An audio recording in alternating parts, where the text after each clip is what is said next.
Halo semuanya, buat kalian yang ngikutin Manchester United akhir-akhir ini, pasti ngerasa ada yang beda kan? Ini bukan cuma soal menang kalah loh, tapi cara main mereka, identitas mereka di lapangan itu kayak berubah total. Yuk kita coba kupas tuntas, apa sih yang bikin mereka beda? Nah, kutipan ini, waktunya untuk era baru, wah ini pas banget sih buat ngembarin situasinya. Rasanya tuh bukan lagi nonton pertandingan biasa, tapi kita lagi jadi saksi awal dari sesuatu yang baru di Old Trafford. Oke, jadi pertanyaannya apa sih yang benar-benar berubah? Nah, di sini kita bakal bedah satu-satu elemen-elemennya. Kita akan pakai cuplikan komentar pertandingan buat ngebantu kita ngelihat transformasinya secara lebih jelas. Oke, kita masuk ke bagian pertama. Titik awalnya dari mana sih perubahan ini? Jawabannya cuma satu. Dan ini penting banget, pergeseran intensitas, energi dan tekanan mereka di lapangan. Jadi, kalau kita nonton, apa sih perbedaan paling gede yang langsung kelihatan di lapangan? Menariknya, komentator pertandingannya sendiri punya jawaban yang luges banget soal ini.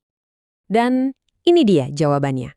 Kuncinya ada di intensitas para bek sayap. Yap, kalian nggak salah dengar, bek sayap. Mereka bukan lagi pemain yang cuma bertahan, tapi sekarang jadi mesin penggerak utama tim.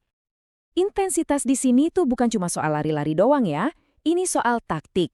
Ada perintah yang jelas buat mereka supaya lebih proaktif, lebih agresif. Jadi, mereka nutup lawan lebih cepat, lebih jauh di depan, dan pas nyerang, wus, langsung ikut maju ke depan. Oke, intensitas tinggi udah.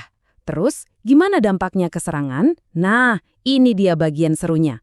Intensitas tadi diubah jadi serangan yang super cepat dan direct. Dari yang tadinya bertahan, dalam hitungan detik bisa jadi bahaya banget buat lawan. Lupakan deh cara main lama yang sabar bangun serangan pelan-pelan dari belakang. Sekarang beda. Begitu dapat bola, tujuannya cuma satu, langsung bikin lawan kalah jumlah. Istilah kerennya itu overload. Jadi, kita lihat lebih banyak pemain United nyerang dibanding jumlah pemain lawan yang bertahan. Nah, ini bukti nyatanya. Kita bisa dengar sendiri komentatornya sampai teriak, ngelihat langsung gimana United tiba-tiba punya keunggulan jumlah pemain pas lagi counter attack. Dan inilah hasilnya, 4-2. Bayangin, cuma dalam beberapa detik, situasi bertahan bisa berubah jadi serangan yang sangat mengancam kayak gini. Ini sih mimpi buruk buat dimanapun yang jadi lawannya. Jadi, kelihatan banget kan bedanya? Dari yang tadinya sabar, muter-muter bola, sekarang jadi to the point. Serangan vertikal, cepat, langsung menusuk ke jantung pertahanan lawan. Kuncinya sekarang adalah kecepatan. Tentunya, taktik sekeren ini butuh pemain yang tepat buat ngejalaninya kan? Nah, siapa aja sih aktor utamanya? Yuk kita lihat siapa aja pemain yang jadi sorotan sebagai motor di balik perubahan ini. Oke, kita bisa bagi jadi 3 peran kunci nih. Pertama, ada sang konduktor di tengah. Kedua, ada ancaman dari sayap yang udah kita bahas sedikit. Dan ketiga, yang gak kalah penting, munculnya para pencetak gol baru.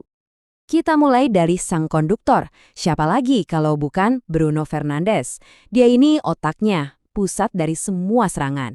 Ditempatin di posisi favoritnya, dia benar-benar jadi dirijen buat orkestra serangan United.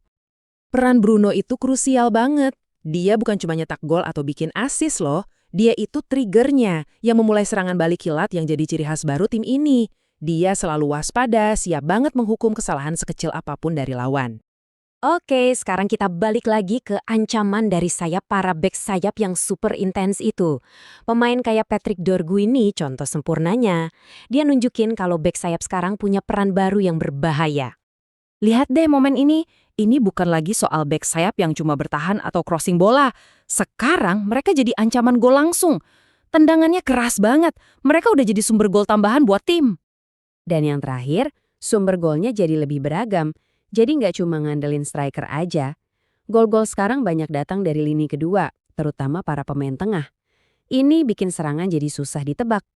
Kita lihat kan, ada Casemiro yang cetak gol dari tendangan bebas, terus ada Mayu dengan tendangan sensasionalnya, sampai Kia yang penyelesaiannya mantap banget. Mereka semua berani naik dan nyetak gol-gol penting. Ini jelas ngurangin tekanan di pundak para striker.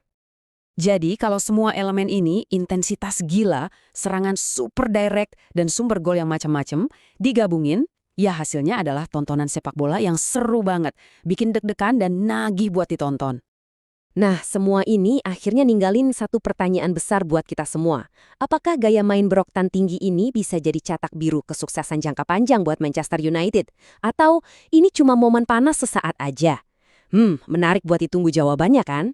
Cuma waktu yang bisa ngebuktiin.